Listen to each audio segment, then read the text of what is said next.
Halo, apa kabar anak-anak ibu semuanya? Semoga hari ini saya boleh menjumpai kalian dalam keadaan baik-baik saja. Kita mau lanjutkan pembahasan kita dari bab 2 turunan. Tapi sebelum membahas lebih lanjut mengenai turunan, kita mau melihat dulu latar belakang konsep turunan. Latar belakang konsep turunan ini dibahas di 2.1, yaitu 2 masalah, 1 tema. Nah, masalah-masalah apa saja yang dimaksud? Kita akan lihat satu persatu. Yang pertama itu adalah permasalahan mengenai garis singgung. Garis singgung kita tahu ini adalah garis yang menyentuh kurva hanya pada satu titik. Oke, garis singgung adalah garis yang menyentuh kurva hanya pada satu titik.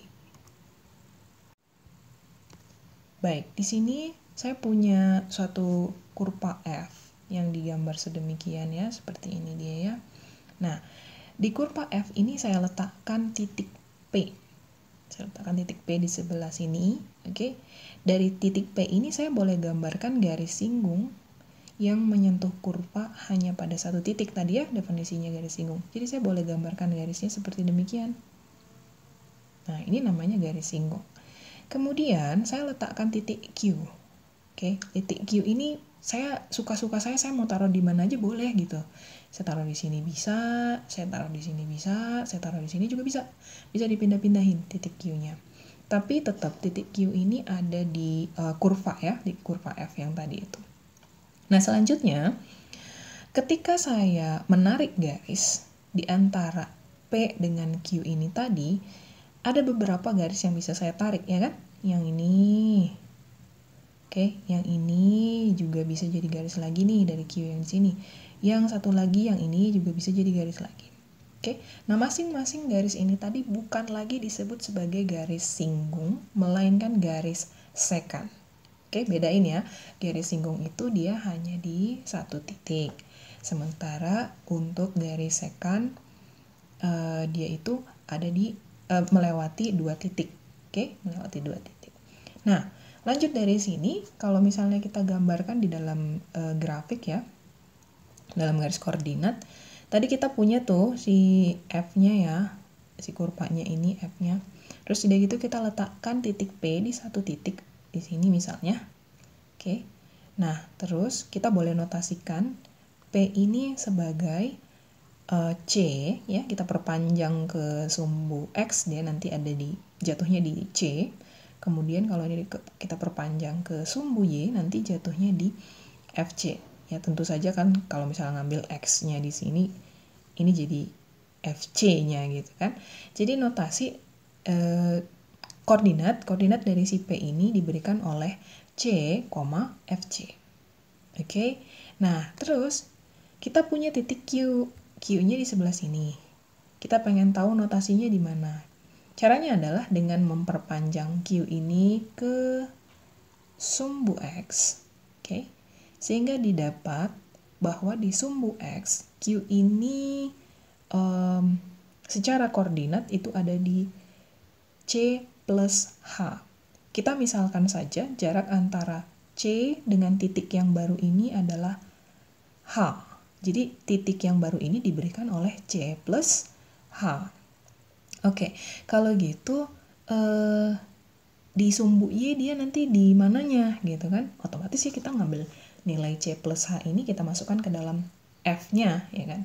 Jadi notasi dari Q ini ya, di koordinat kartesius dia berada di koordinat C plus H, FC plus H. Oke, nah sekali lagi saya ingatkan, yang satu ini adalah garis singgung karena dia hanya melewati satu titik, sedangkan yang satu ini adalah garis sekant. Oke, garis sekant. Nah, urusannya apa Bu? Kita udah tahu tentang garis singgung, udah tahu tentang garis sekant. Nah, gini, ada kalanya kita mau menentukan persamaan garis singgung yang spesifik hanya di satu titik.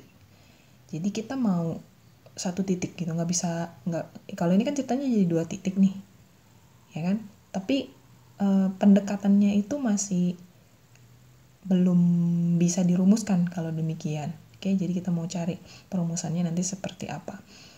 Nah, kalau gitu perhatikan di sini bahwa saya pengen cari persamaan garis singgung hanya di titik P. Saya hanya mau cari persamaan garis singgung hanya di titik P. Saya nggak mau cari titik yang lain gitu.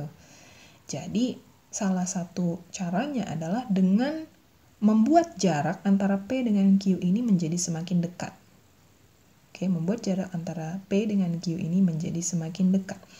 Kalau misalnya ini semakin dekat gitu kan, maka nanti H-nya itu akan semakin menuju 0, bener nggak? Hanya itu akan menjadi semakin menuju 0. Oke, nah rumus apa yang mau digunakan? Kalau gitu, rumus yang mau digunakan untuk menentukan persamaan garis singgung yang pertama yang harus Anda ketahui adalah kemiringan ataupun gradien. Kita notasikan biasanya dengan M. Oke, M ya. Kita tahu bahwa M itu ditentukan oleh Y dikurang Y1-nya. Gitu kan? Terus udah gitu X dikurang X1 ya. Oke, kalau di dalam satu titik ya. Y dikurang Y1, X dikurang X1. Kalau gitu, yang kita cari ini ya, M yang kita cari ini, opsi saya harus perbaiki. Y2 kurang Y1, ralat ya. Y2 kurang Y1 per X2 kurang X1. Ya kan, kalau spesifik di satu titik ya. No. Ini untuk yang 2 titik. Oke, untuk yang 2 titik. Jadi kalau M untuk X1, Y1, terus udah gitu ada X2, Y2. Kita tahu rumusnya seperti demikian ya, untuk kemiringan. Nah, jadi kemiringan yang diberikan oleh P dan Q itu dirumuskan oleh Y2-nya itu ada di FC plus H, ya. Y1-nya ada di FC, gitu. Terus udah gitu, X2-nya ada di C plus H, dan X1-nya ada di C. Atau dengan kata lain, X2 dikurang X1 itu kan selisihnya ya. Selisih antara si C plus H dengan C kan sama dengan H. Oke. Terus yang di atas tadi adalah, yang untuk Y-nya ini, Y2 kurang Y1-nya kita gunakan FC plus H dikurang FC. Nah, jadi rumus untuk kemiringan dari titik P dengan Q itu diberikan oleh yang ini. M secant sama dengan kan FC plus H dikurang FC dibagi H. Oke, M secant sama dengan FC plus H dikurang FC dibagi H. Nah, kembali lagi ke persoalan yang tadi. Tapi Bu, kita kan ceritanya cuma mau ngambil garis singgung hanya di satu titik yang spesifik. Sebelum ke sana berarti kita harus cari kemiringan yang hanya di satu titik yang spesifik. Kalau demikian, H mendekati 0. Oke, H mendekati 0 ini nggak bisa lagi dihitung dengan cara biasa. Ya kan, karena akan ada saat dimana hanya sama dengan 0. Yaitu pada saat titik yang kita masuk itu cuma satu titik spesifik ini tadi gitu. Misalnya hanya di titik P doang. Ya enggak, anggapannya berarti kan P dengan Q jaraknya jadi 0. Nah, kalau gitu kita nggak bisa lagi gunakan rumus ini. Solusinya apa? Solusinya adalah tentukan limit dari persamaan ini dengan H yang mendekati dengan H yang mendekati 0 gitu. Jadi disinilah kita udah main dengan si limit gitu ya, lagi-lagi dia muncul di sana. Kalau gitu istilahnya nggak lagi menggunakan M secant ya, dalam hal ini kita gunakan istilahnya adalah si M tangen ya, M tangen. Kita mau lihat lebih jelasnya, sepertinya tadi ada di slide-nya ya. Oke, ini dia ya. Jadi M secant diberikan oleh FC plus H dikurang FC per H. M tangen diberikan oleh limit H mendekati 0, masukkan si M secant. Oke, jadi kayak gitu dia ya. Nah, oke, apakah kita sudah mendapatkan garis singgung kalau gitu, tenang dulu. Tadi itu kita baru membahas sampai dengan gradien. Gradien garis singgung.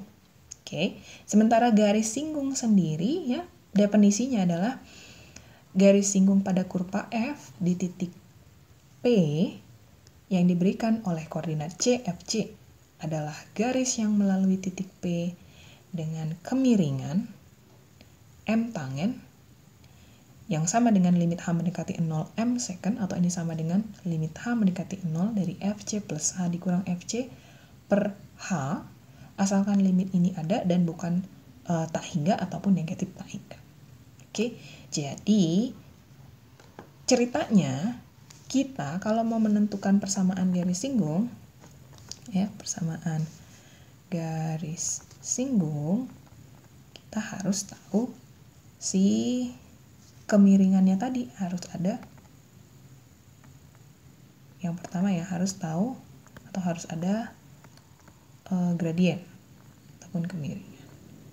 Sesudah tahu kemiringan ataupun gradien, maka kita boleh tentukan persamaan garis singgung yang dimaksud. Lebih jelasnya saya ada contohnya. Misalnya gini, cari persamaan garis singgung pada Y sama dengan 1 per X kurang 1 di titik 0, negatif 1. Ini tadi yang saya bicarakan bahwa ceritanya kita mau persamaan garis singgungnya di titik yang spesifik, di P misalnya gitu ya. Nah, jadi pertama sebelum mengerjakan persamaan garis singgung ini harus tahu gradien. Baru yang kedua kita tentukanlah persamaan garis singgungnya. Iya, persamaan garis singgung itu boleh ditentukan dengan rumus apa dia? Y kurang Y1 sama dengan M dikali X dikurang X1 gitu. Tapi kan harus tahu M dulu ya. M-nya gimana? Tadi kita udah belajar. M-nya itu ditentukan dengan menggunakan konsep limit. Jadi diberikan Y sama dengan FC ya, kita misalkan X-nya itu sama dengan C, jadinya si FC sama dengan 1 per C dikurang 1. Kita mau tentukan gradien di titik 0 minus 1. Ya, jadi masukkan rumusnya tadi ya, si M-nya itu, yang M yang kita gunakan adalah M tangen limit H mendekati 0 dari M second. Oke, substitusi M second-nya dengan persamaan si ini tadi ya, FC plus H dikurang FC per H gitu. FC plus H dikurang FC per H. Tapi kita substitusi C-nya ini ke 0. Ya, C-nya ini ke 0. Jadi, kalau gitu ini jadi F0 tambah H dikurang F0 per H. Kalau kita ini kan jadi FH ya. FH itu berarti kan 1 per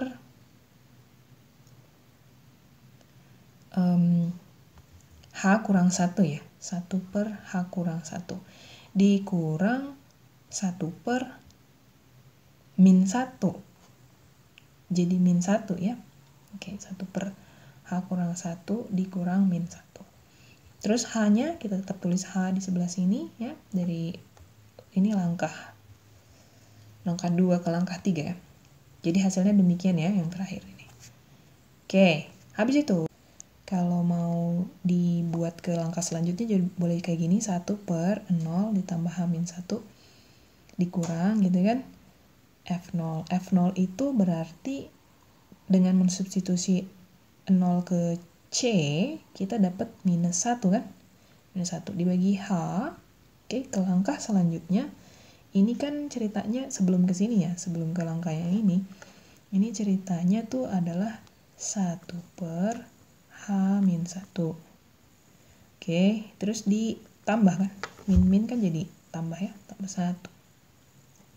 Habis itu dibagi H. Dibagi H gitu lah. Kan? Jangan lupa tadi ini adalah limit H mendekati 0. Oke. Nah, sekarang yang di dalam ini, yang di penyebut ini, pembilang. Yang di pembilang ini, saya mau hilangin per H-1-nya, maka saya kalikan dia dengan H-1 per H-1. Apa yang terjadi? Tentu ini jadinya 1 kan gitu ya, 1. Terus udah gitu yang 1 di sebelah sini jadi H-1 per H-1. Dituliskan kembali sebagai berikut, 1 ditambah H-1 per H-1 dibagi si H. Oke, kalau gitu ke langkah sini kita punya 1 tambah H kurang 1 kan tinggal H nih.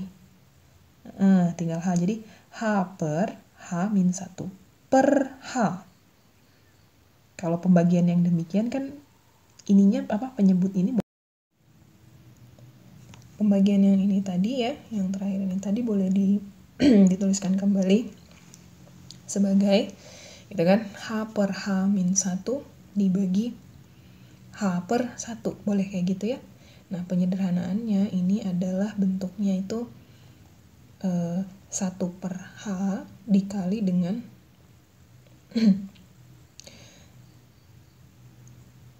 1 per H dikali dengan H per H-1. Nah, jadi dia ditulis kayak gini lah ya. 1 per H dikali dengan H per H-1. Kemudian ini boleh saling membagi hanya. Jadi yang tersisa adalah limit H mendekati 0 dari 1 per H dikurang 1. Dan itu hasilnya adalah min 1. Nah, min 1 ini merupakan kemiringan ataupun gradien di titik yang diberikan tadi di 0, min 1, 0, min 1. Yang diminta itu adalah persamaan garis singgung. Persamaan garis singgung itu diberikan oleh rumus ini kan. Oke, sedemikian sehingga Anda boleh substitusi nilai X1, nilai Y1, dan nilai M-nya masing-masing sehingga didapat persamaan garis singgungnya adalah Y sama dengan minus X dikurang 1.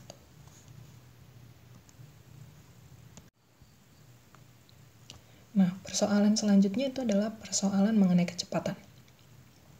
Oke, misalnya satu benda bergerak sepanjang garis lurus menurut persamaan S sama dengan Ft, di mana S menyatakan posisi benda dan T ini menyatakan waktu.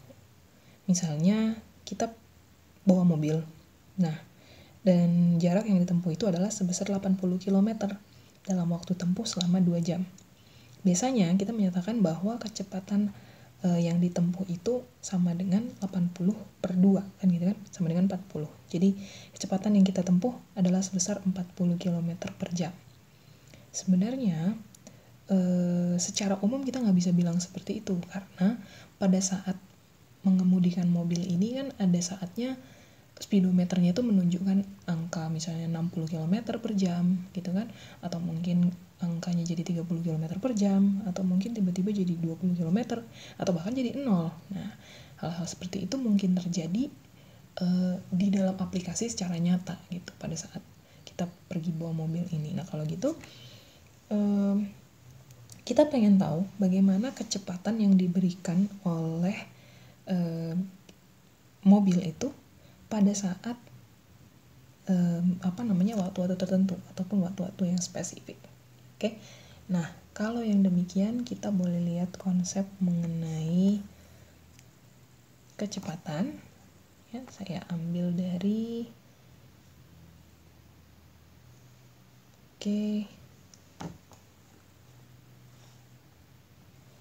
Oke, nah jadi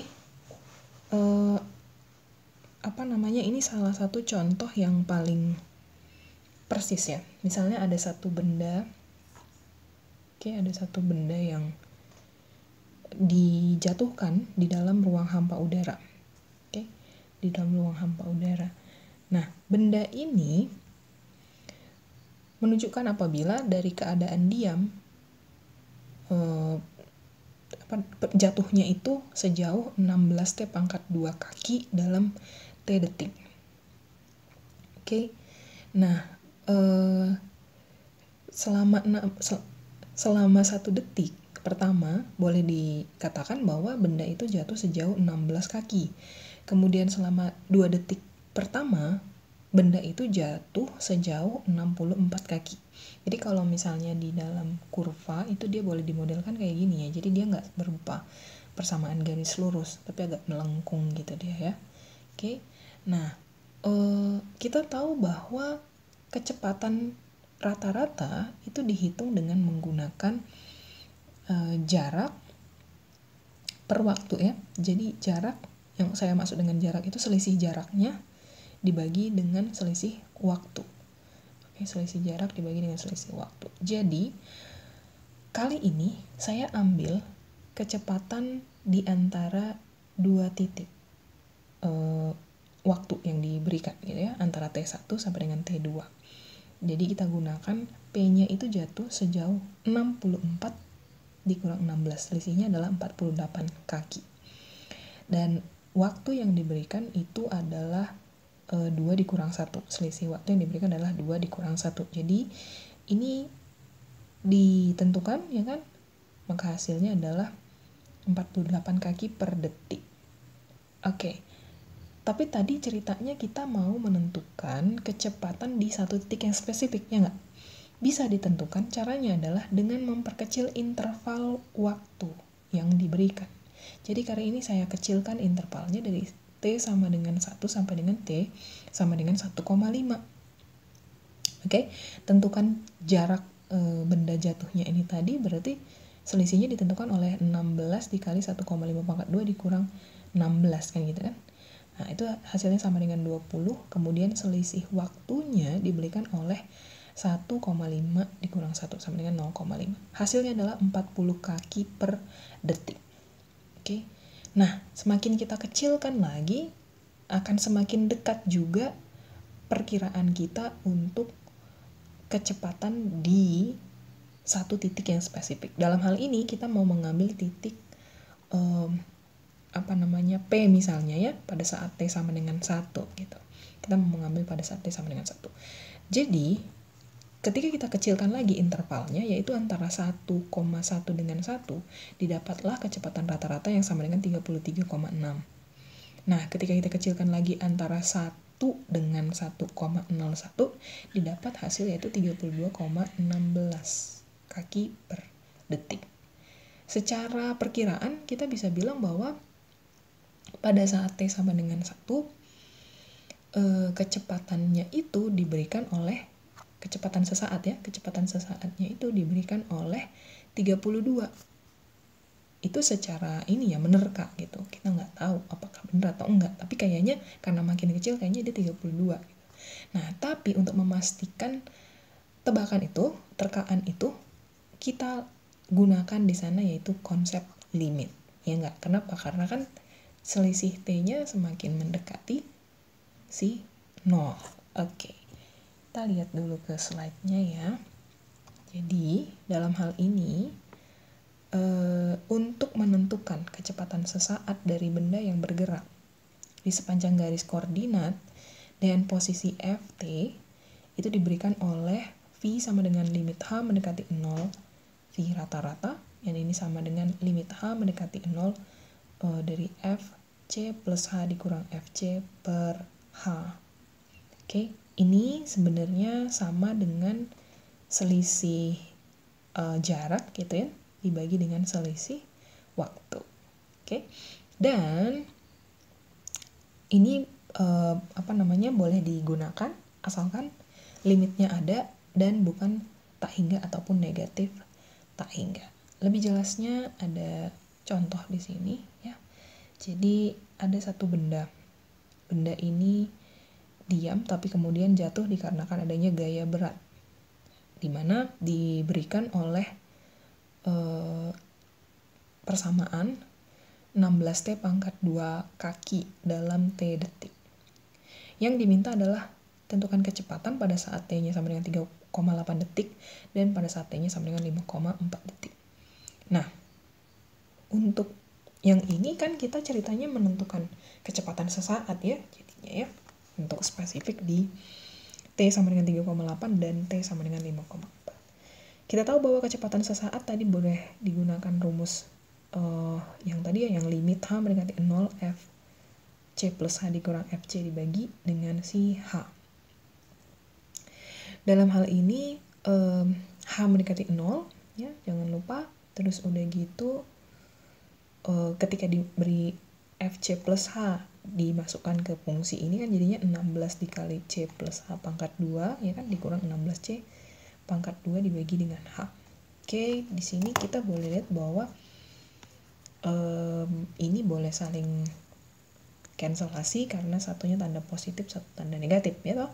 Jadi yang tersisa adalah 32CH ditambah 16H pangkat 2 per H. Selanjutnya karena masing-masing ada H di sana, ini kan jadi saling membagi dia gitu toh. Oke, gitu.